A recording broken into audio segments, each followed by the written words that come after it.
Alright, this is what it looked like before I started cleaning it up. I picked up this cape gun. It's in 38-55 Winchester on the right barrel, 12 gauge shotgun on the left barrel.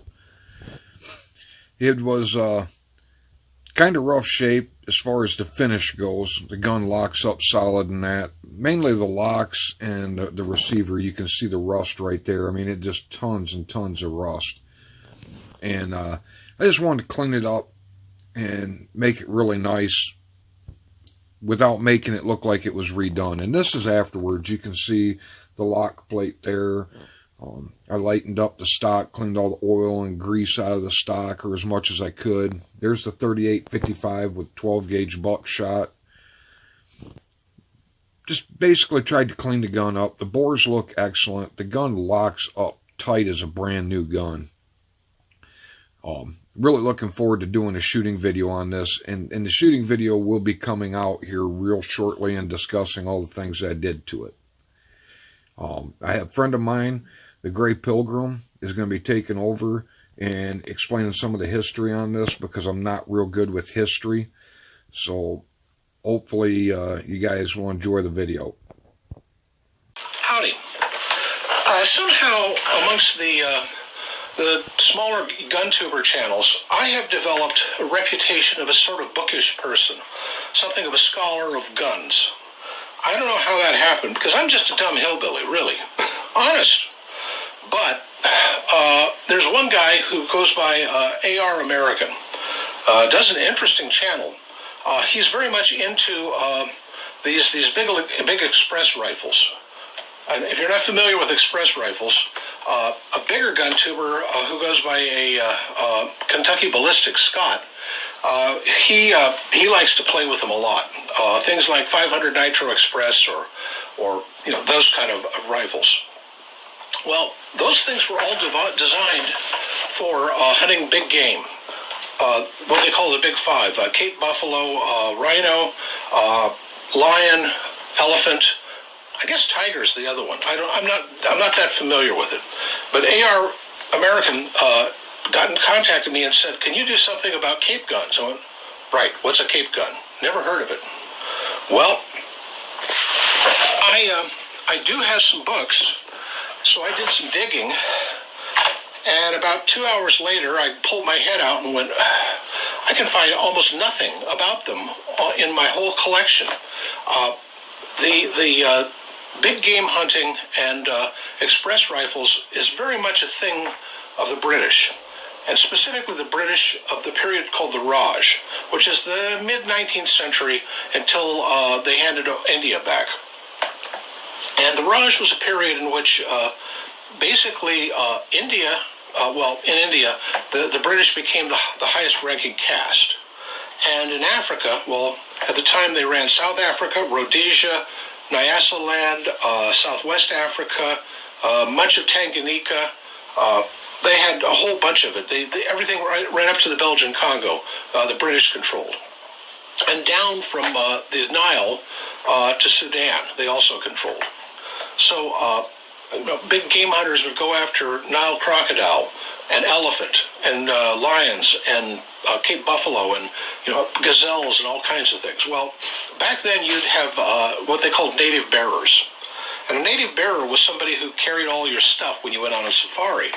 And one of the things they liked was what they called the gun bearer. And that's because when you went hunting, what you did is you had a rifle over here and a shotgun over there and a smaller rifle over here. Well, the shotgun was for grouse or other flying birds. The other rifle, usually like a Martini Henry and .303, that was for shooting smaller animals, gazelle, wildebeest, things like that.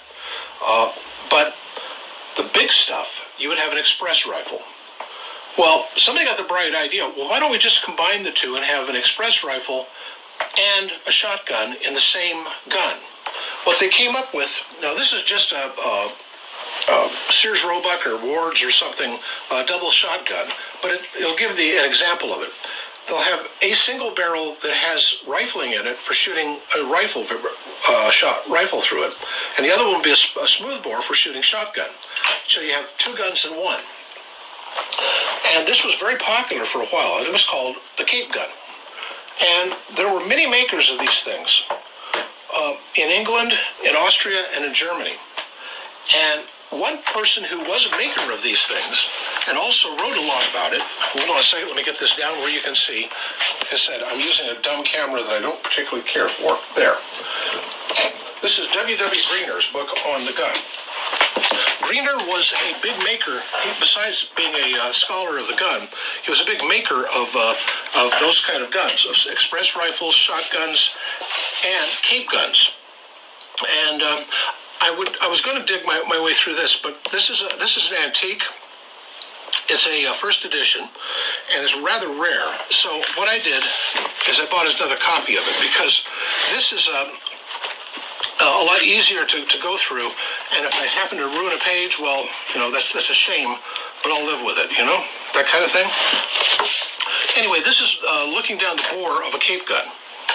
And let me, by the way, if you would like a copy of this, you can go to Google Books, and for a moderate price, what I call highway robbery, you can get a copy of it.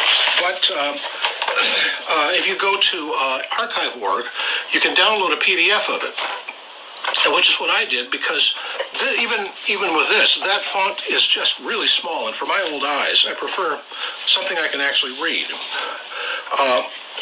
Anyway, this is a book. This is about Greener. W. W. Greener, in his book, The Gun and Its Development, mentions that these guns were much esteemed by South African sportsmen, that it was useful in countries where the kind of game that may be encountered cannot be determined beforehand. It was also found useful by poorer immigrants who could not afford two different kinds of firearms. On the other hand, he mentions that there were some drawbacks. A cape gun is pretty heavy compared to an ordinary shotgun, and the balance is also somewhat affected, making wing shots more difficult. As a rifle, it is light compared to ordinary rifles and has a larger recoil when used with heavy loaded cartridges. Therefore, he recommended getting a separate rifle with a double-barreled shotgun instead. It must be mentioned that Greener also manufactured combination guns and choke-bore rifles, which we will study in the near future, he says. Okay. Now, if you look in Greener's book on page 639 or 638 or so, he discusses these things. Now, remember something. Greener is from a time between, during the Raj, before the 19th century, before the 20th century. He was of a time when black powder was king. Smokeless had just come on the scene. And in England, it was called cordite. And the use of cordite in big bore express rifles was not well known. And the loads for different cordite recipes for these big cartridges was not exactly a science at the time. Many guns were blown up finding out what the actual pressure ratio on things were. If you had a Damascus barrel, don't even think it.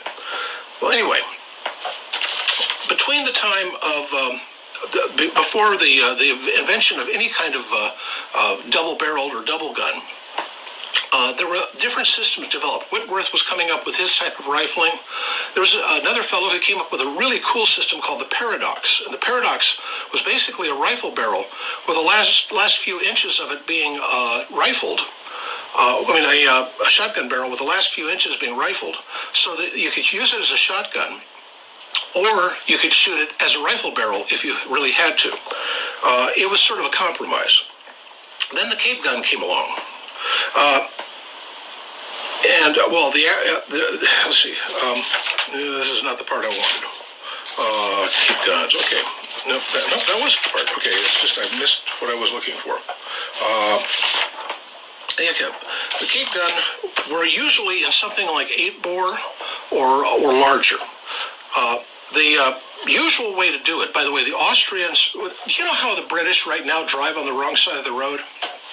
By the way, trivia, that's because of the traffic on the London Bridge that goes back to Roman times. If you were driving on London Bridge, you drove on the left side of the road going into London and on the right side leaving London. So British got used to driving on the left side of the road. Americans drive on the right side of the road with their driver's seat on the left side so that they can see the other guy easily who's coming at them.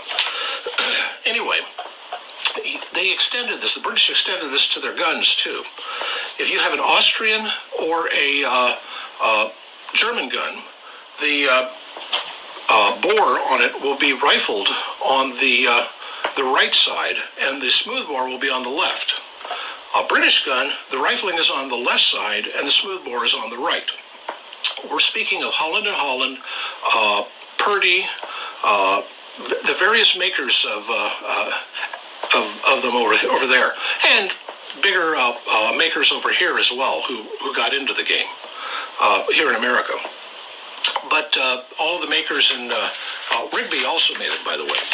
But the makers in Austria, and I would suggest the Austrian or the German guns because they're much more ornate, much better the tooling on the engravings, and they're just, well, pedantically German in their construction.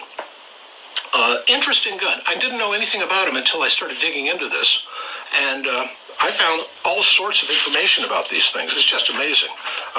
Let's see. The one thing I wanted to say is look at the size of those bullets. And here are some load tables and data for the various express rifles. You know, what drop you can expect shooting a deer, things like that. And they like to shoot round ball a lot in it. Can you imagine thudding into an elephant with a round ball like that of soft lead? Wow. You might end up with a really ticked off elephant. Or what about you're riding on an elephant in a hoda, which is that little platform on the back, and a tiger attacks you. If you look on YouTube, there is a video of a guy riding on an elephant when a tiger jumps out of the forest and just leaps right at him. The tigers are not stupid. They know where the danger is.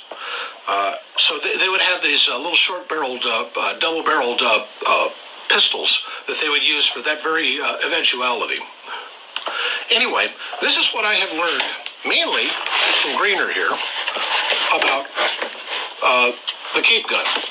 Fascinating period in British history, and a really lost art in today's world because there just aren't that many elephants, tigers, lions, and bears that need to be shot with such a big bullet anymore.